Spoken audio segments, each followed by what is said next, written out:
नमस्कार। Breaking news में बड़ी खबर। आपको बता दें कि समाजवादी पार्टी के एक नेता ने ऐसा बयान दिया जिसके बाद यूपी विधानसभा में हलचल मच गई।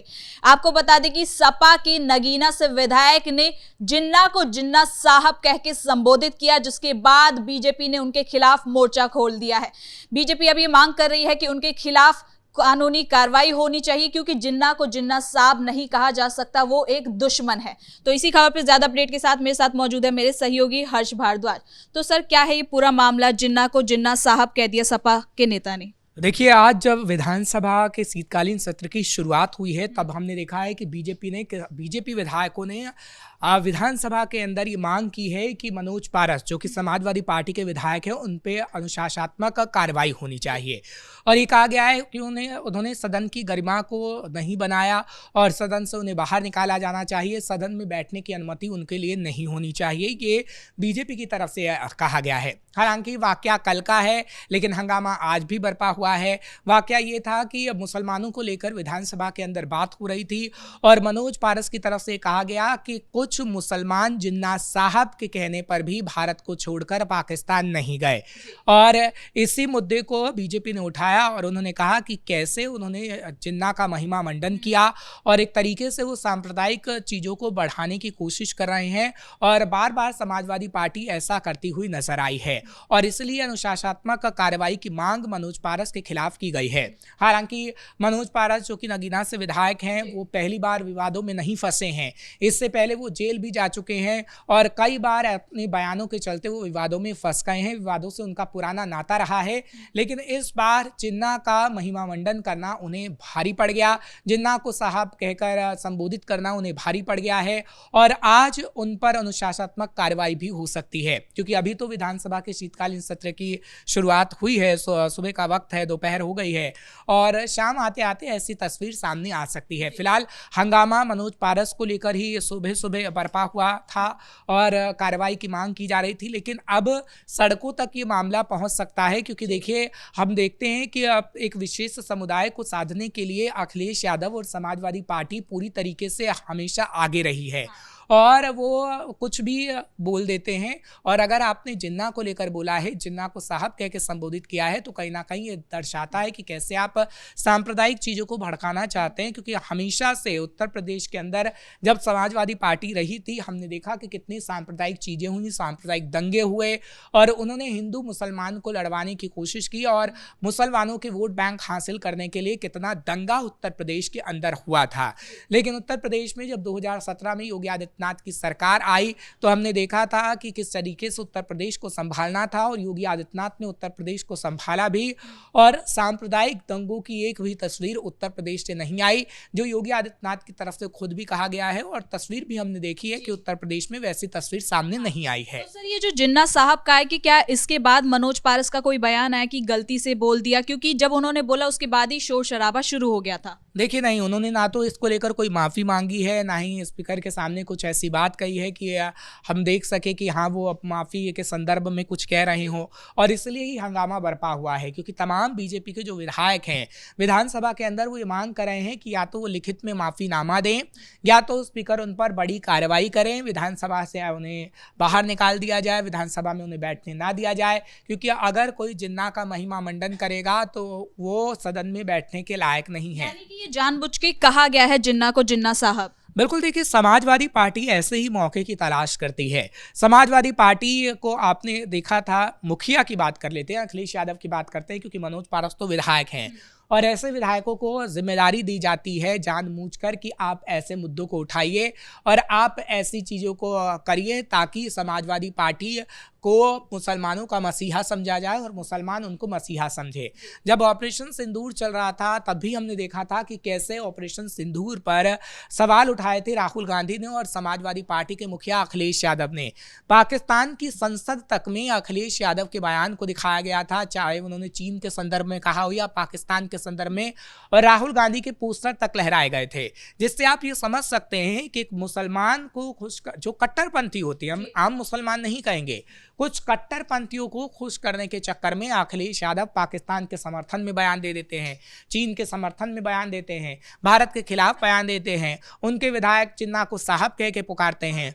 तो आपने जब ठेका ले ही रखा है खासतौर पर कट्टरपंथियों को लुभाने का, तो कहीं ना कहीं आप पे कड़ी कार्रवाई तो होनी चाहिए, क्योंकि देखिए उत्तर प्रदेश का माहौल आप नहीं बिगाड़ पाएंगे। आपकी जब सरकार थी तो आपने उत्तर प्रदेश का माहौल खूब बिगाड़ा, आपने हिंदू मुसलमानों को लड़ाने की खूब कोशिश की, लेकिन अब आप हिंदू मुसलमानों को नहीं लड़ा पाएंगे, चाहे आप जिन्ना की बात कह लीजिए, चाहे फिर आप किसी और की का नाम ले लीजिए, क्योंकि उत्तर प्रदेश की जनता आप समझ चुकी है कि ये लोग सिर्फ लड़ाने के लिए बैठे हैं, ये लोग हिंदू मुसलमान करने के लिए बैठे हैं, ये लोग सांप्रदायिक दंगा भड़काते हैं, और यही जनता समझ रही है। आप चाहे विधानसभा के अंदर जिन्ना को साहब कह लीजिए, या विधानसभा के अंदर या बाहर आप मौलाना तौकीर रजा का साथ दे दीजिए, लेकिन अब जनता समझ रही है कि आखिर समाजवादी पार्टी क्या है। क्योंकि अगर जनता ये ना समझ रही होती तो हमने देखा कि 2017 के बाद 2022 में भी अखिलेश को जगह नहीं मिली है।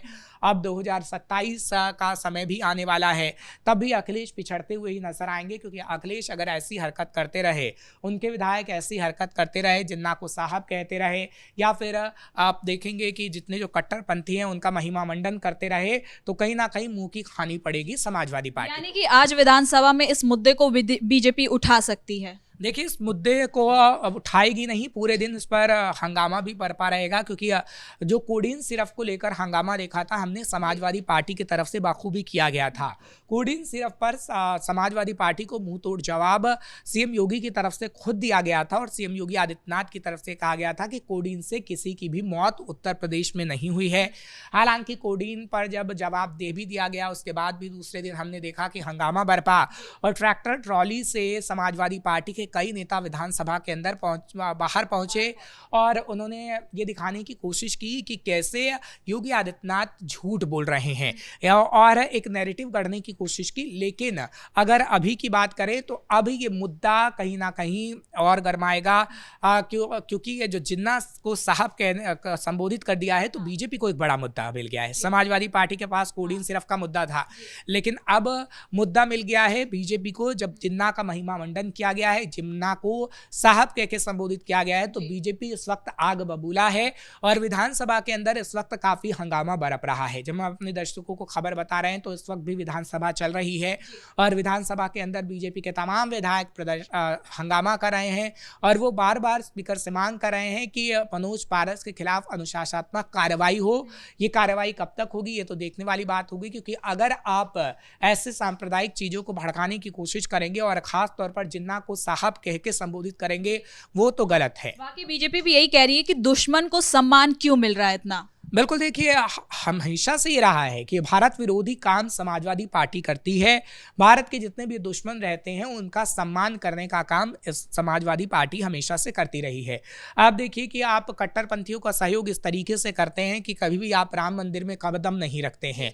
आप कट्टरपंथियों का सहयोग इस तरीके से करते हैं कि 6 दिसंबर बाबरी विध्वंस की जब बरसी होती है तो आप दरगाह पर चादर चढ़ाने चले जाते हैं। आप एक संदेश देने की कोशिश करते हैं कि देखिए मुसलमानों के साथ गलत हुआ, जबकि सुप्रीम कोर्ट का फैसला तक आया, सुप्रीम कोर्ट ने मस्जिद के लिए भी जगह दी, सुप्रीम कोर्ट ने राम मंदिर निर्माण के लेकर भी फैसला सुनाया था। तो जब कोर्ट से फैसला हो जाता है, सब कुछ हो जाता है, तब भी समाजवादी पार्टी ऐसा नैरेटिव गढ़ने की कोशिश करती है कि मुसलमानों के साथ गलत हो रहा है और देश के मुसलमानों के साथ बीजेपी गलत कर रही है।